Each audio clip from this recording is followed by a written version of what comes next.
Hello kids, it's Mr. M. I am back to read to you. I'm first checking in though. I want to make sure that all of you are doing terrific. I know you're working hard and having some great engagement with your teachers, and I'm proud of you for that. And to reward you, I came up with another special book. It is called The Tower, a real simple title. And I'm going to read the whole thing to you. It's a little longer perhaps, but I want to read it all the way through. It's a really powerful story and I cannot wait to share it with you. So here we go.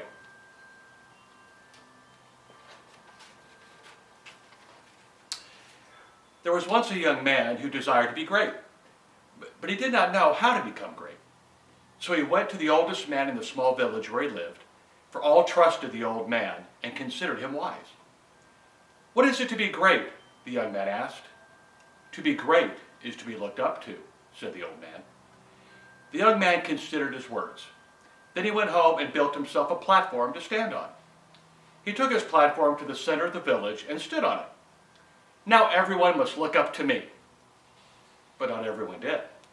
That afternoon, a very tall man walked by.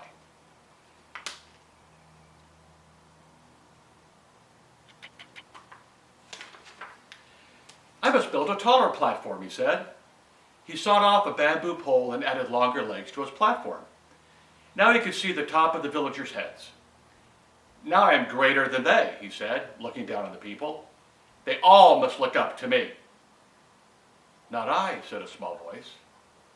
He glanced around. A little girl stared down at him from the window of a pagoda.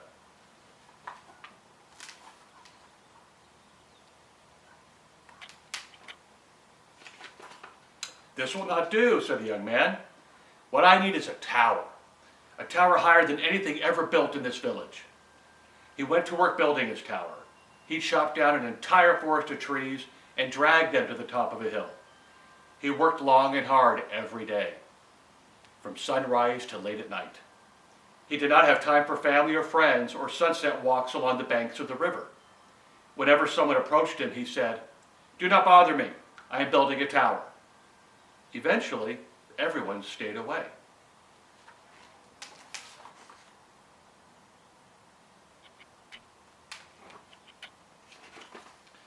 After many seasons, the young man finished his tower. It stretched high into the air, high above the village. It was taller than the pagoda of dragons, higher even than the emperor's palace in the land of the north. The young man was tired, but he was pleased with his tower. "Now everyone must look up to me," he said. "I am the greatest man in the land."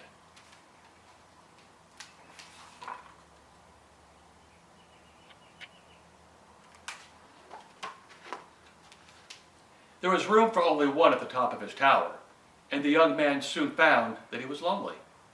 But he told himself that it did not matter, for a great man must often walk alone. Besides, he reasoned, why would he want to associate with those so much lower than himself?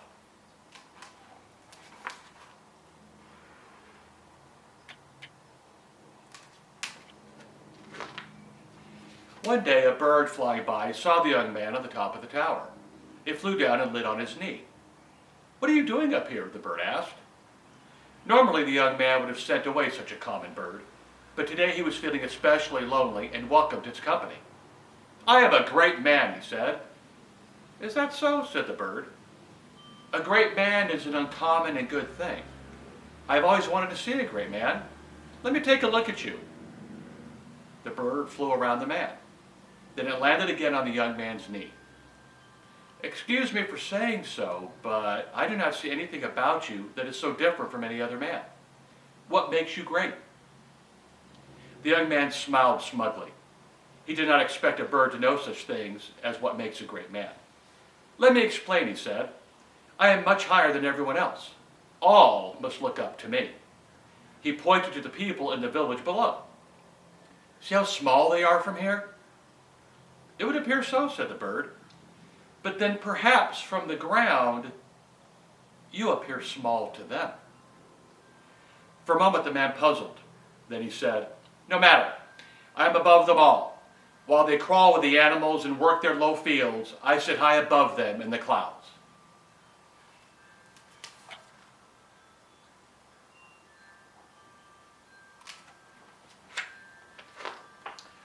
"You are high indeed," said the bird. It is a long way to fall. I will not fall, said the man. My tower is strong, the likes of which have never been seen in this kingdom. All towers fall, said the bird, with time.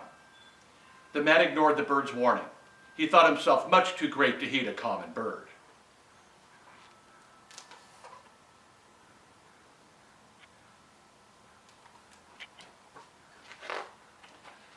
You may be as great as you say, said the bird, but I know of one who is greater. The man cast his eyes about. Where is this person? She is an old woman. She is far below. She can never climb such a tower. But even we birds look up to her. An arrogant grin crossed the man's face. I have caught you in foolishness. If she is down below, how could she be looked up to? I cannot explain it, but it's true, said the bird. This angered the young man.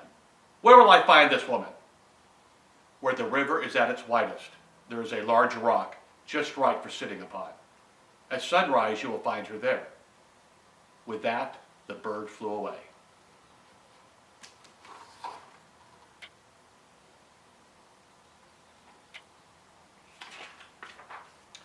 The bird's words bothered the man. He decided that he must see this woman for himself. He woke very early the next morning. Before the sun rose above the eastern mountains, he climbed down from his tower. At sunrise, he found the woman where the bird said she would be. To his surprise, she was a very small woman, old and withered. Her clothes were ragged and poor. Still, she was surrounded by flocks of birds, for she took from her own loaf of bread and fed them.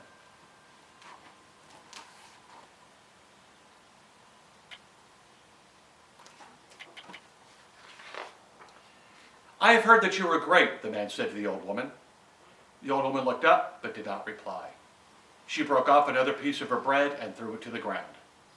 You cannot be great, said the man. No one looks up to you, except these little birds. No matter, the old woman replied.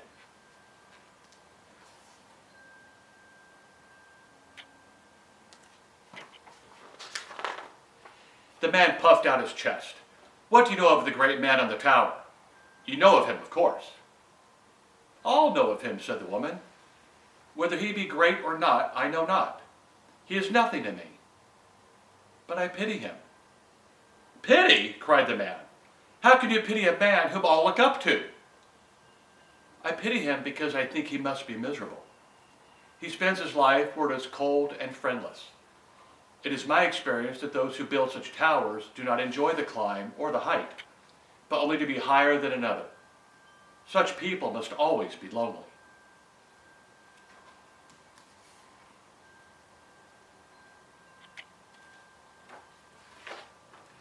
The man replied tersely, It is a small price to pay for being great. How do you know that the man is great, she asked.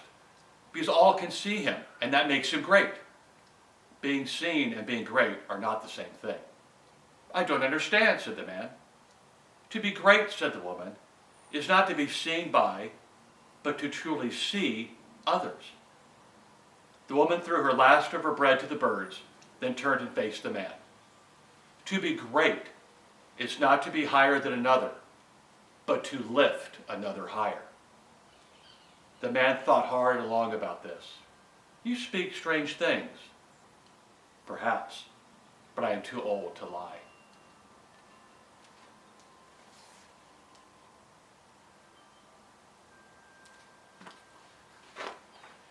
The man turned and walked back to his tower. As he walked, he came to a group of children playing. From his tower, he could not hear the laughter of children, so he stopped to listen to it. Then he noticed a little boy sitting on the branch of a tree, apart from the others. The boy looked sad. Why are you not playing with the others? The man asked. I would rather sit above them in a tree, the boy replied. But why? Because it is better to be above them. He pointed toward the man's tower. Someday I will build a tower like the one on the hill. Then I will be happy. No, said the man as he turned to leave. You will not be happy then.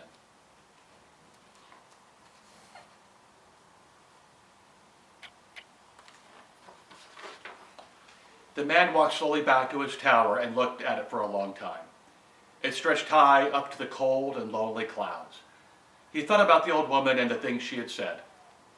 and he thought about the little boy in the tree. Then he took an axe and began to chop at the legs of the tower. To his surprise, the tower fell easily with a mighty crash. The man sat down on a rock to think. A villager was walking by and stopped to look at the man and the large pile of tangled wood behind him. "I am newly married and hope to build my wife a house. I could use some wood," he said. "Help yourself to it," the man said. The new husband began to gather the wood. "Do you need some help building?" the man asked. "I have gotten good at building." The husband smiled. "Thank you. I could use some help." Word of the fallen tower spread throughout the village. There were many in need of wood, and the man shared freely of his tower with all who asked, turning no one away. Some used the wood to build fires to warm themselves and their families. Some made beautiful furniture and carvings. The man even helped a group build a school in the center of the village. The whole village was changed by his gift. As the man delivered up the last of his wood, he overheard one villager say to another, "Look how freely this man gives. You know what they will say of him?" "What is that?" asked the other. "It is said that here is a truly great man."